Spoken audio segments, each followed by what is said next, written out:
শাহজালাল আন্তর্জাতিক বিমানবন্দরের ভিআইপি গেটে এখানকার যে এখনকার যে পরিস্থিতি বা চিত্র সেটি যদি দেখাতে চাই, একেবারে নিশ্ছিদ্র নিরাপত্তা ব্যবস্থায় এই জায়গাটিকে ঘিরে ফেলা হয়েছে। আমরা ডগ স্কোয়াড দেখছি, র্যাবের সদস্যরা রয়েছে, সেনাবাহিনীর সদস্যরা রয়েছে, আর্মির সদস্যরা রয়েছে, র্যাবের সদস্য, এছাড়া বিমান বাহিনীর যে সদস্যরা রয়েছে তারাও রয়েছে।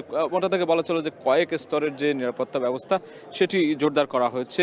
বিএনপির ভারপ্রাপ্ত চেয়ারম্যান তারেক রহমানের দেশে ফেরার যে বিষয়টি, সেই বিষয়কে কেন্দ্র করে আমরা দেখছি যে এখানে নিশ্চিদ্র নিরাপত্তা ব্যবস্থা নেওয়া হয়েছে এবং আমরা একেবারে সকাল থেকে আছি, একেবারে সেই সকাল থেকেই কিন্তু এখানকার যে আইনশৃঙ্খলা রক্ষাকারী বাহিনী তারা এখানে অবস্থান নিয়েছেন এবং প্রতি ঘন্টায় ঘন্টায় কিন্তু এখানে আইনশৃঙ্খলা রক্ষাকারী বাহিনীর যে সদস্য, সেই সদস্য সংখ্যা বাড়ানো হচ্ছে।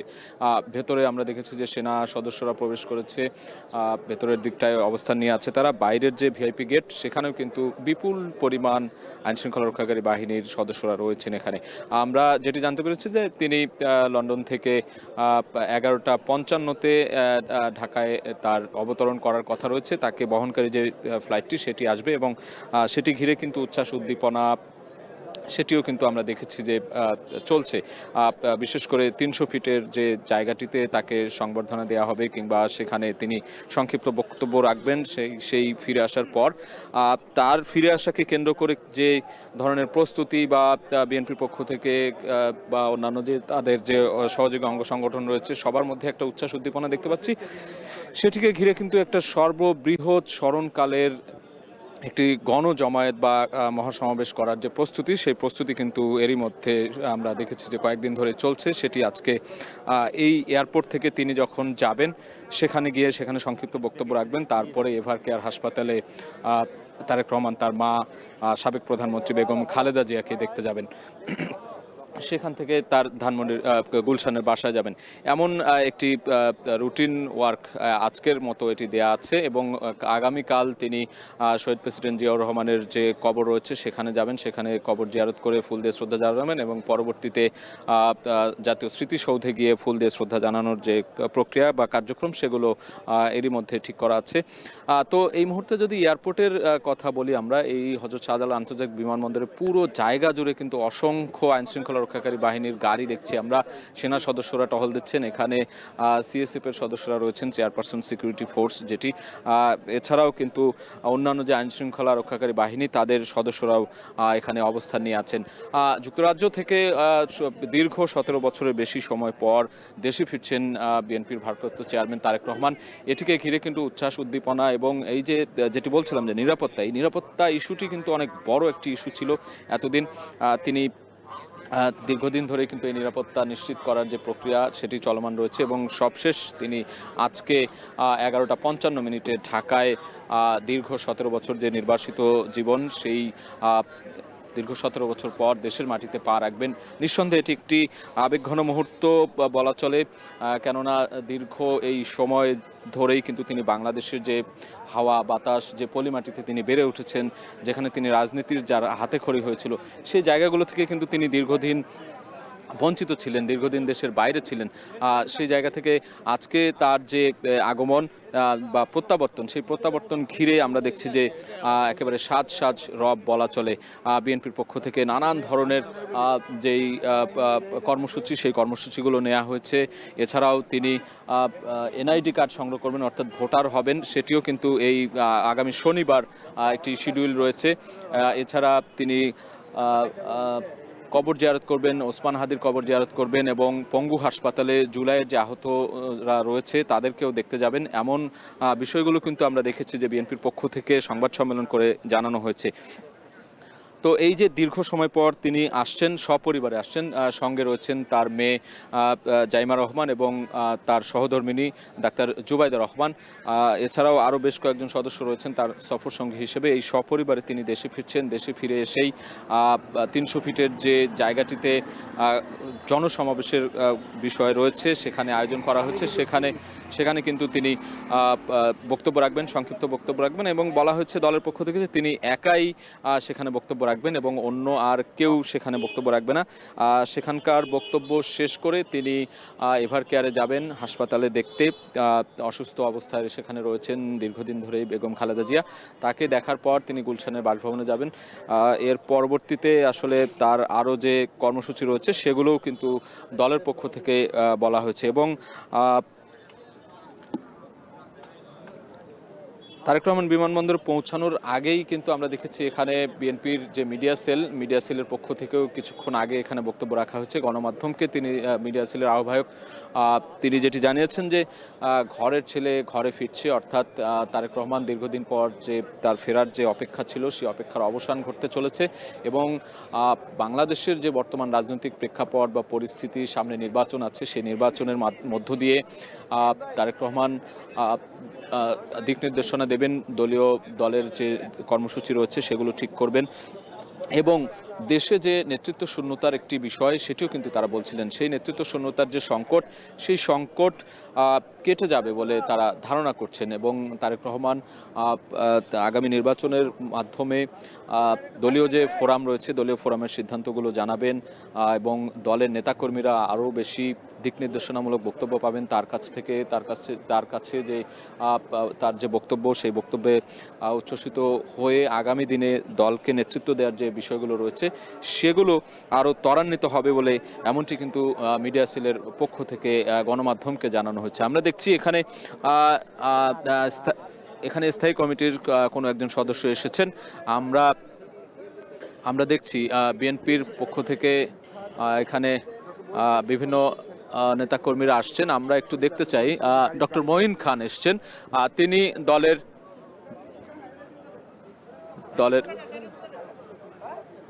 দলের স্থায়ী কমিটির সদস্য ডক্টর মঈন খানকে আমরা দেখলাম এবং আমরা দেখছি এখানে মিডিয়া সেলের পক্ষ থেকে মওদুদ আহমেদ পাভেল রয়েছেন। তার সাথে কথা বলতে চাই। আমরা সরাসরি রয়েছি, তিনি এখানে কথা বলছেন।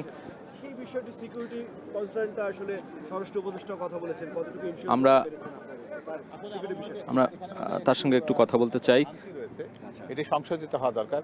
তিনি কিন্তু কখনোই বলেননি যে তার আশার ব্যাপারটাতে অন্যের উপর নির্ভরশীল, এটা উনি বলেননি। উনি বলেছেন যে কিছু কিছু সিদ্ধান্ত গ্রহণ করার ক্ষেত্রে সবটা নিজে করা যায় না, সেটা উনি তার মার চিকিৎসা সংক্রান্ত বিষয়ে এটা বলেছেন যে উনি ওইটাকে প্রভাবিত করতে চাননি, কারণ ওই মুহূর্তে একটা সংকটপূর্ণ মুহূর্ত ছিল। আপনারা জানেন যে কাতারের আমিরে দেয়া এয়ার অ্যাম্বুলেন্সটি অপেক্ষমান ছিল। বিদেশের বিভিন্ন চিকিৎসা বিশেষজ্ঞ দলরা নিয়মিতভাবে মেডিকেল বোর্ডে ম্যাডামের সেই সংকটাপন্ন মুহূর্তে তারা তাদের স্বাস্থ্য বিষয়ক কার্যক্রম যেগুলো সেগুলো নিচ্ছিলেন, সিদ্ধান্ত নিচ্ছিলেন। জনাব তারেক রহমান তার পুত্র হিসেবে বেগম খালেদা জিয়ার চিকিৎসার ক্ষেত্রে যোগাযোগ রাখছিলেন, শুনছিলেন সব কিছু, কিন্তু কখনো প্রভাবিত করতে চাননি, কারণ তিনি তার মার সুচিকিৎসাকে নিশ্চিত করাটাকে গুরুত্ব দিয়েছেন। এখানে আবেগের জায়গা থেকে তিনি হঠকারী কোনো সিদ্ধান্তের মধ্যে যেতে চাননি বলে তিনি ওই কথা বলেছেন যে এই সিদ্ধান্তগুলো তিনি নিজে নিতে চান না, এই সিদ্ধান্তগুলোর নিয়ন্ত্রণটা উনি চিকিৎসকদের উপরে ছেড়ে দিয়েছিলেন। যার জন্য আপনারা লক্ষ্য করবেন যে এয়ার অ্যাম্বুলেন্সটা তৈরি থাকা সত্ত্বেও বেগম খালেদা জিয়ার চিকিৎসা কিন্তু আজকে বাংলাদেশেই হচ্ছে এবং এখানকার চিকিৎসকরাই করছেন। তো এটা নিয়ে নিরাপত্তাজনিত কারণে কিন্তু ওই কথাটি বলেছে, সেটা আমরা হয়তো নিজেরা বানিয়ে বা আমাদের নিজেদের ধারণা থেকে আমরা কথাটা বলছি। আর সর্বত আপনারা জানেন যে যিনি শহীদ রাষ্ট্রপতি জিয়াউর রহমান সাহেবের সন্তান, দেশনেত্রী বেগম খালেদা জিয়ার সন্তান, তারা বাংলাদেশের জন্য তারা তাদের জীবন উৎসর্গ করাটাকে জানেন কিভাবে করতে হয়। জি, ধন্যবাদ আপনাকে। যেমনটি তিনি বলছিলেন, পাভেল ভাই, আমরা সরাসরি সম্প্রচারে রয়েছি। আজকের এই তারেক রহমানের প্রত্যাবর্তন ঘিরে আপনাদের পক্ষ থেকে নিশ্চয়ই উচ্ছ্বাস উদ্দীপনা আমরা দেখছি। কর্মীদের মধ্যেও 300 ফিটে একটি বড় আয়োজন রয়েছে। সব মিলিয়ে কেমন দেখছেন আসলে? আমার দেশের মানুষ, দেশবাসীর প্রতি আমাদের কৃতজ্ঞতা। যারা আইন শৃঙ্খলার রক্ষার জন্য রয়েছেন, তারা কষ্ট করে রাস্তার পাশে দাঁড়িয়ে থেকে নিরবিচ্ছিন্নভাবে যে দায়িত্বটি পালন করছেন, তার জন্য তাদেরকে ধন্যবাদ এবং কৃতজ্ঞতা জানাচ্ছি আমরা দলের পক্ষ থেকে। এবং সর্বোপরি আমরা অপেক্ষা করছি এই 17 বছরের যে প্রতীক্ষার অবসান ইনশাআল্লাহ হতে যাচ্ছে। দেশের মানুষ তাদের প্রিয় নেতাকে আজকে অভিষিক্ত করবে তাদের ভালোবাসায়। এটা কোনো সম্বর্ধনা নয়, এটা কোনো অভ্যর্থনা নয়, এটি হচ্ছে নিছক মানুষের ভালোবাসায় সিক্ত হওয়া একটা আত্মার আত্মীয় দেশে ফেরা। এবং তাদের উদ্দেশ্যে তিনি তাদের কৃতজ্ঞতা প্রকাশ করা, মহান রাব্বুল আলমিনের দরবারে শুকরিয়া জানানো। এর জন্য তিনি মঞ্চে দাঁড়িয়ে একক বক্তা হিসেবে শুধুমাত্র কয়েক মিনিট কথা বলবেন।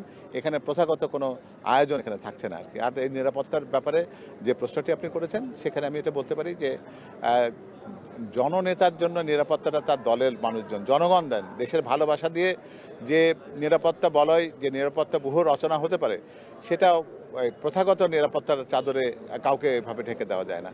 তিনি সেটাতে বিশ্বাস করেন, জনগণের প্রতি তার আস্থা আছে, বিশ্বাস রয়েছে, এবং সেটাতেই তিনি সবচেয়ে বড় নিরাপদ নিজেকে মনে করেন। আমরা শুনছিলাম মিডিয়া সেলের আহ্বায়ক, তিনি কথা বলছিলেন। তিনি যেটি বলছিলেন যে জনগণের ভালোবাসার যে বহিঃপ্রকাশ সেটি ঘটতে যাচ্ছে আজকে, এবং দীর্ঘদিন পর তারেক রহমানের যে এই দেশে প্রত্যাবর্তন, সেটিকে ঘিরে যে উচ্ছ্বাস উদ্দীপনা, সেটি সেই গণতন্ত্রের পুনর্যাত্রা শুরু হয়েছে। বাংলাদেশে আমরা গণতন্ত্র ফিরিয়ে আনবো। স্যার, তিনি 17 বছর ফিরছেন, এটা নিঃসন্দেহে আপনাদের জন্য আজকে দিনটা আনন্দের। আমাকে একটু বলুন স্যার, এটা নিয়ে একটু আপনার কেমন লাগছে স্যার? আপনি দীর্ঘদিন কোনো সাথে কাজ করেছেন।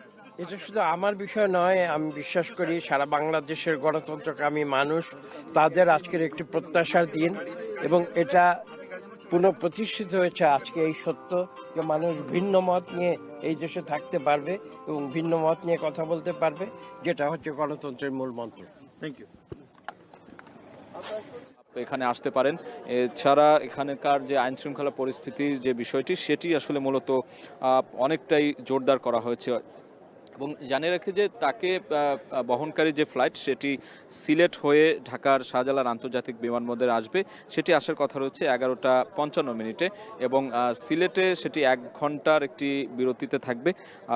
সেখান থেকে আসলে ঢাকায় সপরিবারে তিনি নামবেন, এবং তারপর এখানকার যে ভেতরের ইমিগ্রেশনের কাজ সেটি সম্পন্ন করে এখান থেকে বের হয়ে তিনি 300 ফিটের, অর্থাৎ 36 জুলাই এক্সপ্রেস খ্যাত যে জায়গাটি 300 ফিট, সেখানে গিয়ে সেখানে যে গণজমায়েত রয়েছে, একটি বড় মহাসমাবেশ রয়েছে, মানুষের যে জমায়েত, সেখানে তিনি মানুষের উদ্দেশ্যে সংক্ষিপ্ত বক্তব্য রাখবেন এবং একক বক্তা হিসেবে, অর্থাৎ আজকে আর কোনো নেতাকর্মী সেখানে বক্তব্য রাখবে না, একমাত্র তারেক রহমানই বক্তব্য রাখবেন। এবং তার বক্তব্যের মধ্য দিয়েই সেই জায়গা থেকে তিনি এভার কেয়ার হাসপাতালে যাবেন। এভার কেয়ার হাসপাতালে গিয়ে তার যে অসুস্থ মা রয়েছে বেগম খালেদা জিয়া, তাকে দেখতে যাবেন, এবং তার পরবর্তী যে কার্যক্রম রয়েছে তারপর তিনি গুলশানের বাসভবনে যাবেন, এবং আগামীকাল যে কার্যক্রমগুলো রয়েছে, বাদ জুমা, তিনি শহীদ প্রেসিডেন্ট জিয়াউর রহমানের কবর জিয়ারত করবেন।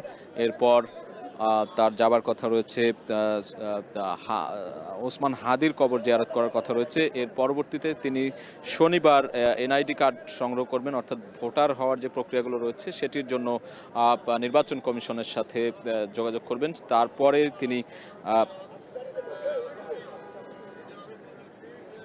এই কার্যক্রমগুলো কিন্তু এখন পর্যন্ত গণমাধ্যমকে জানানো হয়েছে দলের পক্ষ থেকে, এবং সময় যত গড়াচ্ছে ততই কিন্তু এখানে গণমাধ্যম কর্মীদের ভিড় বাড়ছে, আইনশৃঙ্খলা রক্ষাকারী ভিড় বাড়ছে, এবং দলের পক্ষ থেকে দলীয় কোনো নেতাকর্মী আমরা এখনও সেভাবে এখানে জমায়েত দেখিনি। তবে স্থায়ী কমিটির কয়েকজন সদস্য আসবেন, তারা আসার পর তারেক রহমানকে সেখানে ভিআইপি গেটে তারা সেখানে তাকে স্বাগত জানাবেন, এমন একটি কার্যক্রম কর্মসূচির কথাই আমরা জানতে পেরেছি। তো আমাদের আরেক সহকর্মী তানজিলা মিম রয়েছেন ভিআইপি গেটে, আমরা তার কাছে চলে যেতে চাই। ভিআইপি গেটের সবশেষ অবস্থা নিয়ে তানজিলা মিম কি দেখছেন? এখানকার যে পরিস্থিতি, পরিবেশ, আইনশৃঙ্খলা পরিস্থিতি, বিশেষ করে নিরাপত্তা পরিস্থিতি, সব মিলিয়ে আপনি সার্বিক পরিস্থিতি জানাবেন। মিম। সাজিদ